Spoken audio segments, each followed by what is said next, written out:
Hey, I'm Reggie Ponder, the Real Critic, and this is the Real Critics Network.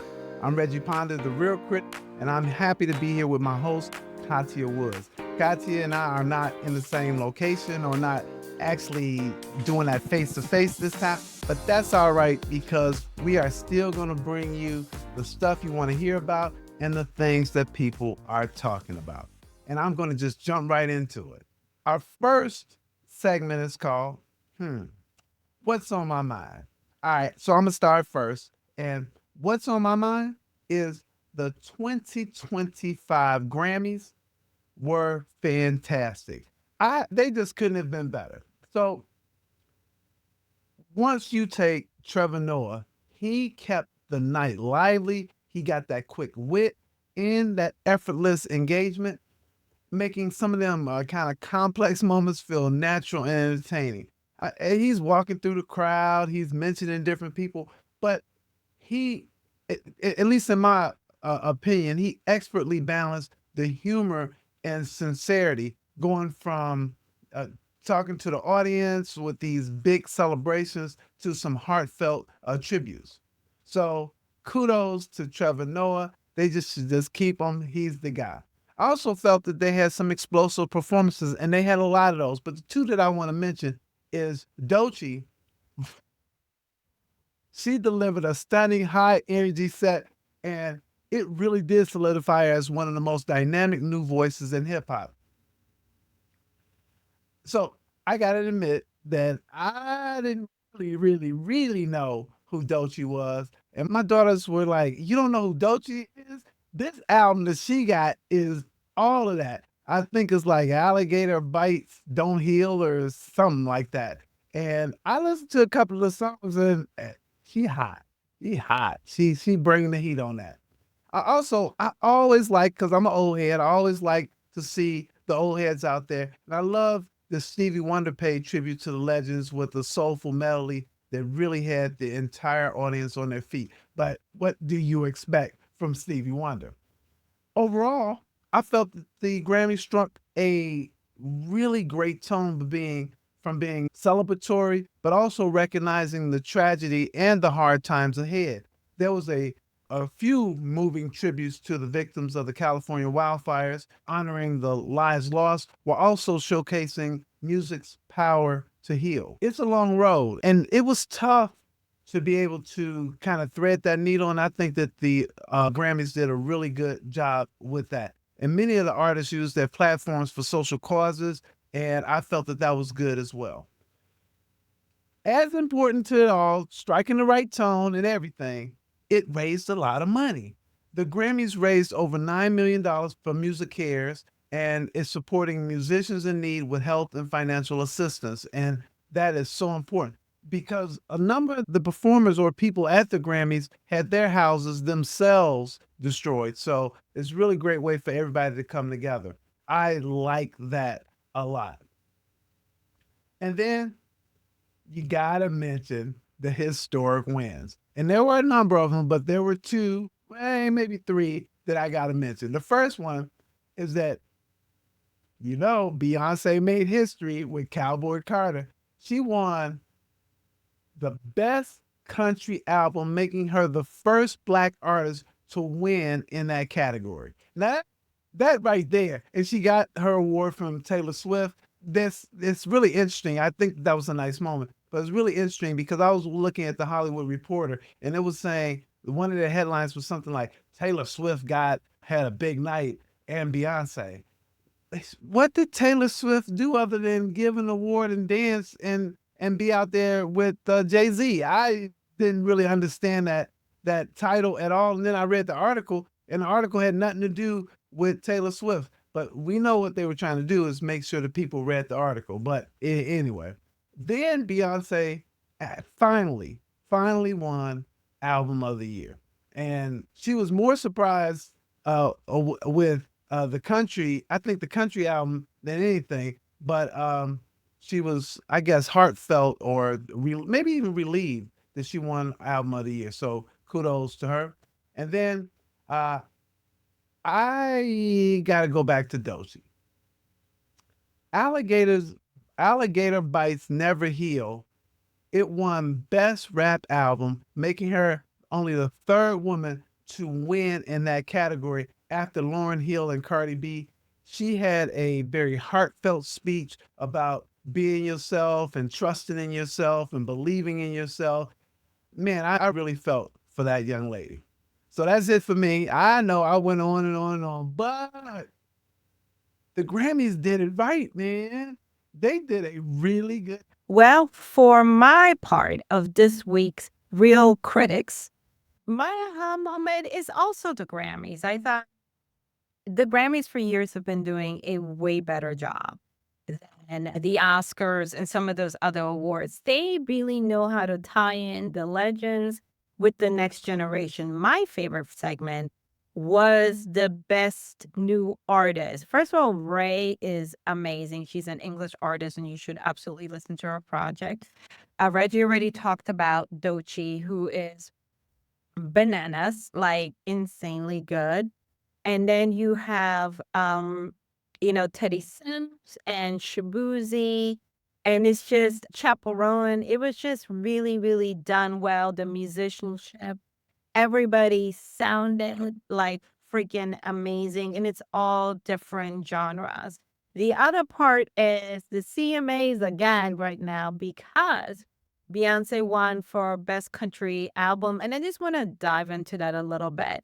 Where people say, well, she's not country, majority of the country artists today are more country pop.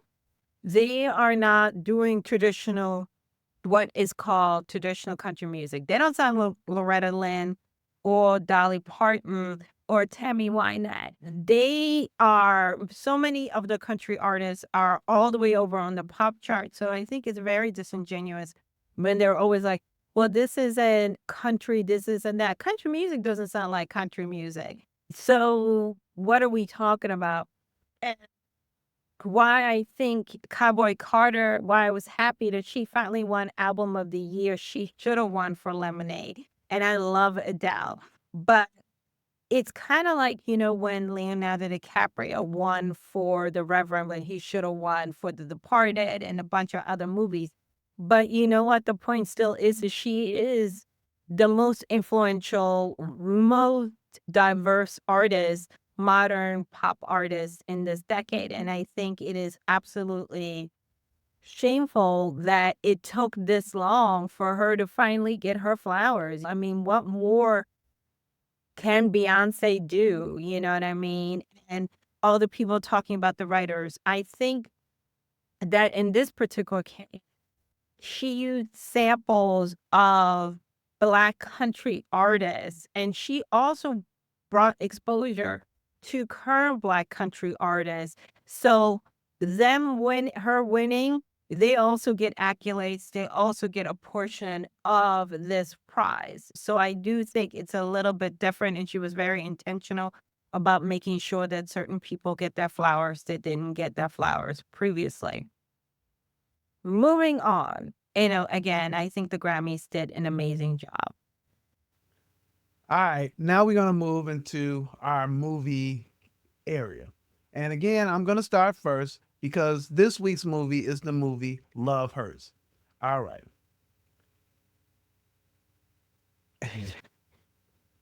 I'm laughing because my initial reaction is that Love Hurt, it hurt, and I didn't love it. However, I will give it some credit. The premise is that Hoi Kwan stars as Marvin Gable. He's this realtor working the Milwaukee suburbs, but he is not as squeaky clean as he seems. In a former life, he was a killing machine for his brother's criminal enterprise. Believing he was done with that life, a former partner in crime returns from the dead.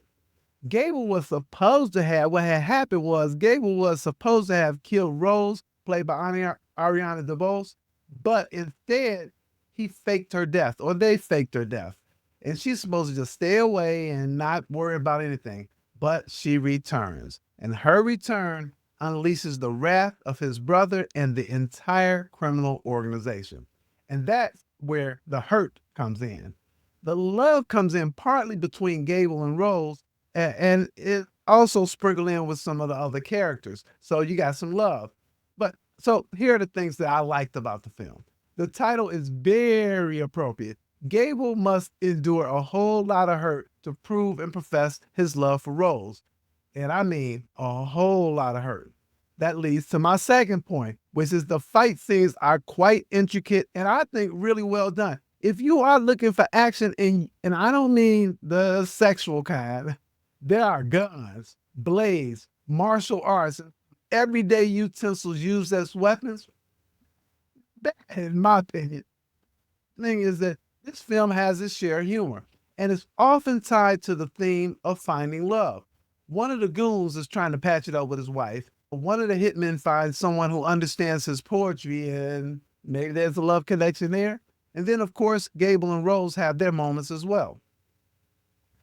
There are some hilarious casting choices, like the Property Brothers' Drew Scott as a rival realtor and former NFL running back and Super Bowl champion Marshawn Beast Mode Lynch, to name a few. And I have to mention that Marshawn, he might have just doing a little of this because this film really worked for him and the type of thing that you know him for. I mean, he spoke more than he did at the press conferences, but I think he did a nice job. The the other thing is that I liked is the film did try to explore the concept that people can change, and I think it did well. Did that well with Gable, although he had to resort to his old ways to save the one he loved. He loved the person that he had become as a realtor, and it showed that you didn't always have to stay where you are. And then additionally, other than the fact that love hurts, this film was big on the whole betrayal concept. Gable betrayed his brother, who was betrayed by Rose, who was betrayed by a host of others, resulting in no one having a pure heart or clean hands for that matter.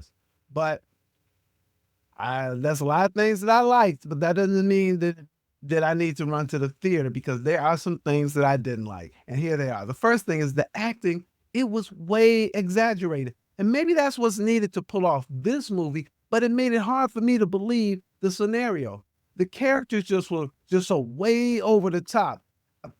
DeBose, for instance, as soon as she came on camera, felt like she was playing a character. And for me, so did Daniel Wu, who plays Gable's brother, Knuckles.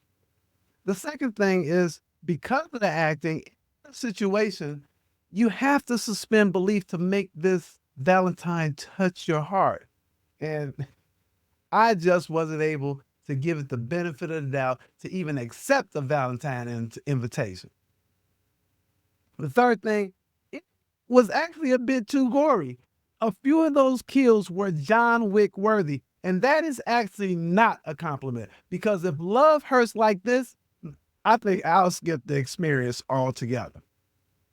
So, in all, I laughed. I fought some of the bad guys in my seat as they were throwing the punches. But this film, to me, was like a box of chocolates where you don't exactly know what you're going to get, but are pretty sure it's not that favorite piece of candy that you were looking for. Love Hurt actually did, and I'm suggesting you wait for this one on cable. Katya, I don't think you saw this one, so if you did, please make some comments on it. But I think you might have missed this one, and if you did, again, wait for it on cable. So Reggie gave you his thoughts. Excuse me, not your thoughts. His thought. It's late in Los Angeles, so I'm doing the best that I can on Love Hurts. Okay, there's so much talk about Ariana DeBose not having picked really great projects post her Oscar win, but the people who say this is per usual are white male critics. And Halle Berry has often talked about how her winning an Oscar did nothing for her career. It didn't give her the opportunities that her white counterparts have gotten.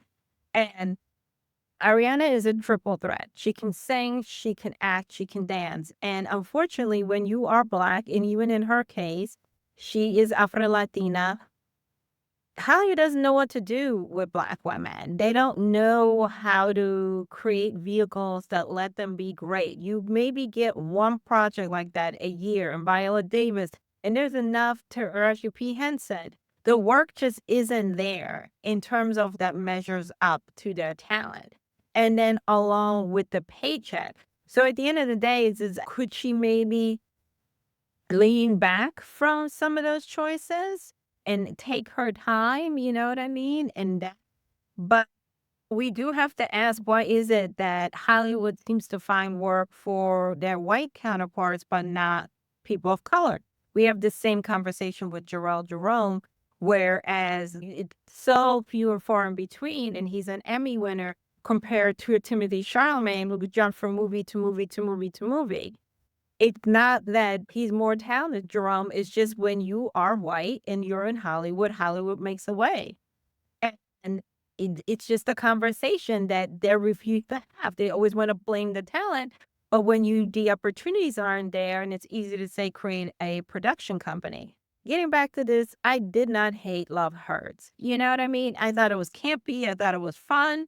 And I thought it was innovative. And I love how people call something a bomb, and it literally just came out on Friday. So how is it a bomb already when it hasn't been in theaters for that long? Do I think that her and Key have the perfect as a couple? No, it's up and down, but it's, movies that come out in January are not meant to be Academy Award winning movies. They're meant to be escapism, and they're meant to be fun. Does that do that? Yes. Like, it's not trying to be all that. The action is fun. But I think if you take it tongue in cheek, then the movie is doing what it needs to do. Now, I want to go have a good time. But I do think there's a bigger picture of she may have to do, I think, in my opinion, for her to do a movie that give and plays to her strengths, she may have to do an independent movie. The mainstream movies are not, they're just like, oh, here's work. If she's doing this type of work, that tells you that the things that she's not doing must really be trash. Period. That's all I'm going to say on that. I love how people on Apartheid Boys app like to talk trash. And again, Halle Berry has given 15, 16, 11 different interviews on how this historic Oscar win, was supposed to open up doors for her, and it didn't. And you look at other actresses that were just nominees and haven't won, and the opportunities that they've gotten. So if we're going to talk about it, then talk about all of it, Guy, not just a part of it. Oh, I think you're going to talk a little bit about Sundance. I was supposed to cover Sundance remotely, but I had a family issue and ended up only seeing one film, so I can't really cover it. But man, did the films look good. Come on, Katya, help us out with this one. Let's also talk a little bit about I did Sundance from home. And I like some mostly documentaries. So I enjoyed Seeds, which is so poignant, which talks about Black farmers, what they're going through, how they're not getting their money, and to be able to compare to white farmers. And I think it's a bigger conversation, you know what I mean? What if the government has supposed to be giving farmers to hold on to their land and hold on to things? Why is it that Black farmers are being left out? You know what I mean? If the president signed a bill, why was the money not given? And it goes back to a problem that's been going on for as long as possible. The percentages of Black farmers was never a lot, but it's gone down a lot. And is it land grab? Are you trying to bankrupt them? It's just a myriad of problems. And I hope that the film enables us to have a bigger conversation and look at things, which is going to be interesting with this administration. I also like the Marlee Matlin documentary, which really has us look at her life as a deaf person and the things that she endured in her family, being the only person who's disabled compared to her hearing. Like, your heart breaks a little bit that I feel like the effort from one of her brothers needs to be better in terms of learning how to sign and communicate with her, and how they often have conversations. Then doesn't include them. But I thought it's also very brave where she talks about her relationship with Jeff. They did Children of a Lesser God. And again, if you are not part of the mainstream, her winning an Oscar doesn't automatically mean that life, oh, her all these opportunities. She really had to gotten a career for herself because people didn't know or people weren't willing to. And how do you balance this? She can talk. Does she then talk in order to be accepted? So it's all of those things, but I thought it was very poignant and very loving. Also, Sly Lives. Okay, so if you love Summer or Soul, that is a completely different movie, right? But I think Questlove is a perfect person to do this doc because it talks about one of the most important artists in modern music. Like, if you don't have Sly Stone, you don't have Prince, you don't have Michael Jackson, you don't have a lot of the hip hop songs which sampled Sly's music. The fact that during the time Sly put together a band that is black, white, all these different people and gave women a prominent role was really revolutionary because it was right on the cusp of the civil rights movement. You know what I mean? But then there's also a part of it which is a little bit heartbreaking because all of this success, you know what I mean? Kind of like his addiction made him he was kind of like a victim of his own success, of his own genius. And to this day, Sly Stone is still alive. He kind of like checked out, you know what I mean? And it's a shame because we lost out on a lot of really poignant and important music, which I think you always wonder, you know what I mean? But the point is, there's a whole generation out here that doesn't know who Sly Stone is. And they hear the music and the remakes of the music and think that artist did it, but it really was Sly Stone. And just the musicality. This is why I'm like, bring back music education. The way that he put percussion and just like real funky stuff and bass and stuff that is part of what is Black music and our sound and our rhythms and just, the horns. I'm like, I miss horns being not synthesized horns, but horns in R&B music. And then there was another film that I saw, Mad Bells, which was, it's very New York, and it's about a young man that gets, I don't even want to know, I don't even think she's like his girlfriend, but a young lady pregnant, and they are both young and immature. And I want to say he's 18, she's 16, and he's got to grow up. He's got to get himself together in order to be a father, be more of a father than the one that he had. And he is swimming upstream, so to say. But I think it's also a very realistic and a beautiful film, which shows you the challenges if you grow up in dysfunction. How do you learn to be functional when there isn't anybody there to help you?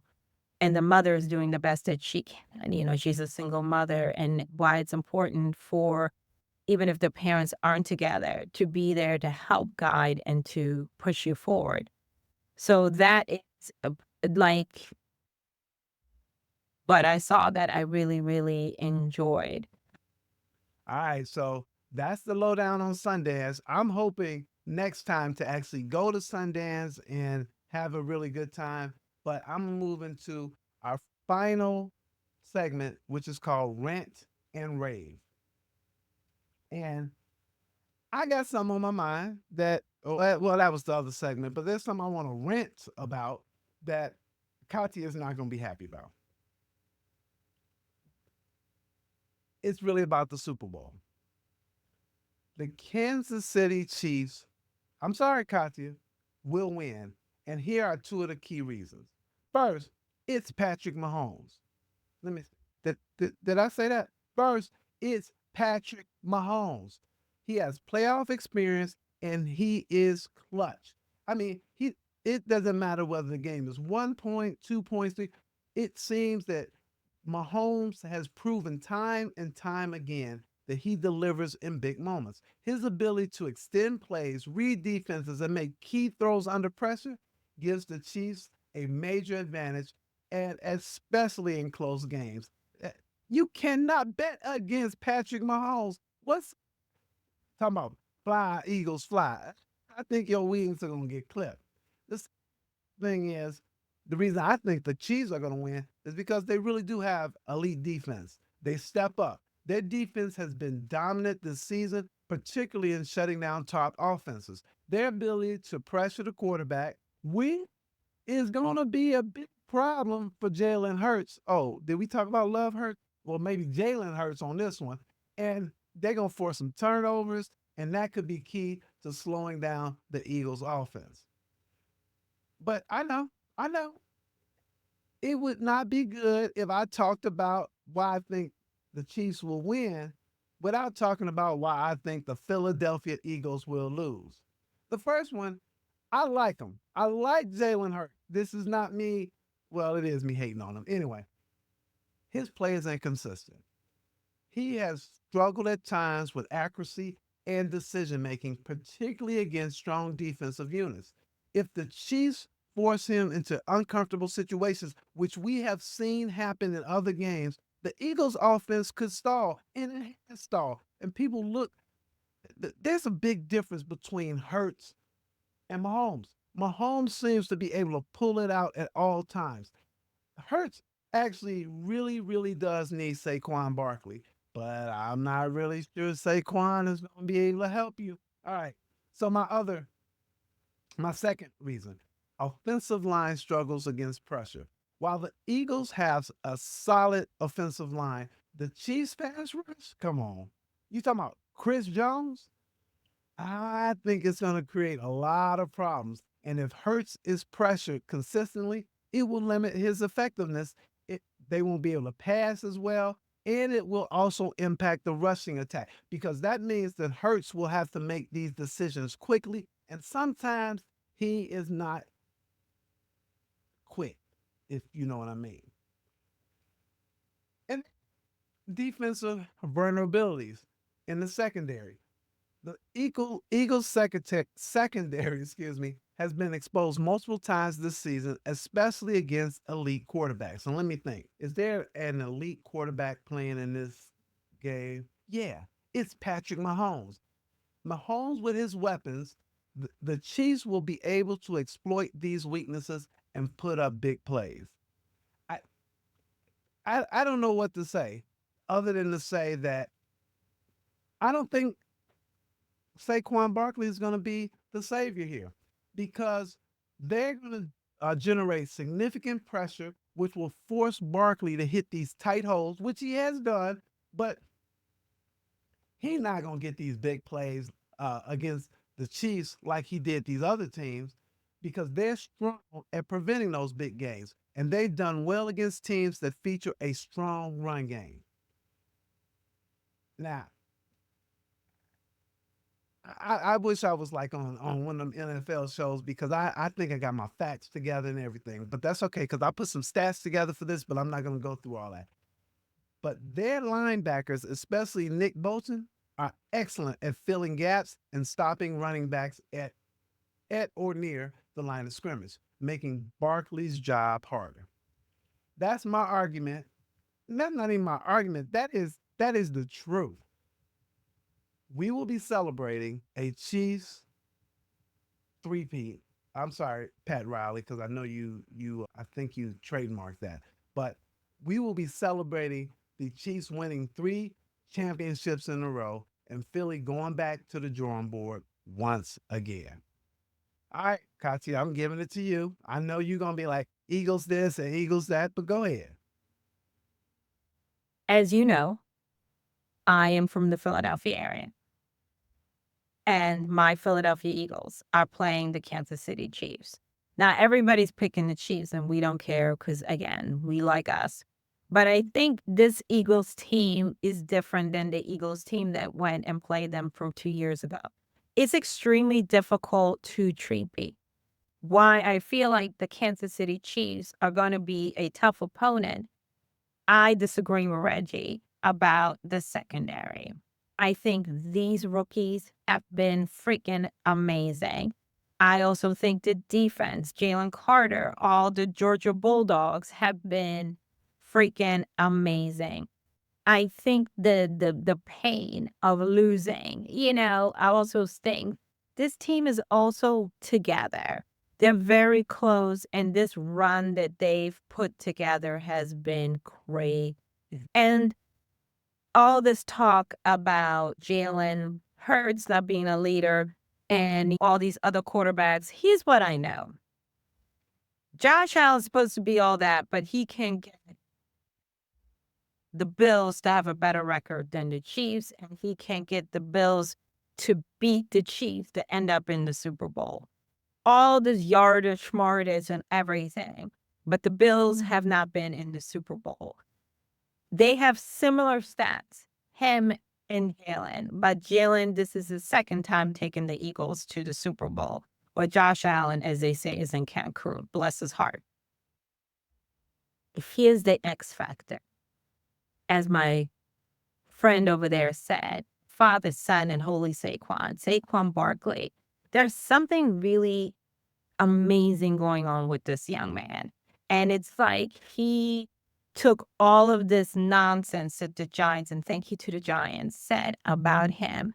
And instead of him talking junk, he just kind of like put it in him. And I don't know if it's bumper sticker in his locker or whatever, and decided that he was going to show out on this football field. Like, just when you think he's going to be denied, he just he's playing on another level, and I think it's really rubbed off on everybody else. Also, the Eagles have one of the best offensive lines, period. And again, I think why it's going to come down to the battle, it's going to come down to the X's and O's. I feel like the defense for the Eagles is better. I feel like the offense, and again, Saquon is that X factor. And as Saquon goes, the rest of the team goes. And if they stick with what got them there, which is the running game, and then opening up the passing lanes, I think it's, when they won the Super Bowl before, they didn't win by 10 points. But, at the end of the day, you ain't got to win pretty. You got to have more points than the other one. And I really have a feeling that Saquon will not be denied. And if Saquon won't be denied, that means we're going to be in winning. And you know what?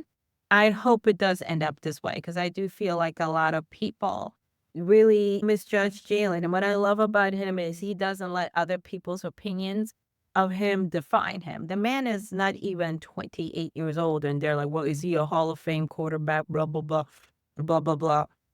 And again, I don't think you need to be to win the Super Bowl on Sunday. He needs to do what works, keep his composure, the whole team, and just get out there. And again, this rookie class with Quinion and Cooper, it's just been insane. Like, it's just, they really stepped into the formula, and it's been a lot of fun. And I think it's really what we need. And just over the Chiefs. I know Travis is Jason's brother, but we got us. We're going to believe in our team. I just want to say, when we win, don't be coming, oh, I knew the Eagles could do it, blah, blah, blah, because people had them losing to the Rams. People had them losing to the Commanders. Stay over there. Stay over there with your opinions and your Chiefs. So we'll circle back, and God willing, and say, can we trust? And everybody stay focused, and we'll get over that hump. So that's my take on everything. And hope next week, Reggie and I will be back together in the same situation. All right.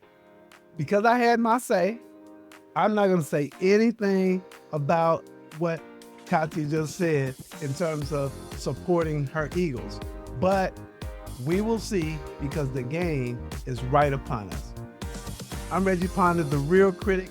That is our show.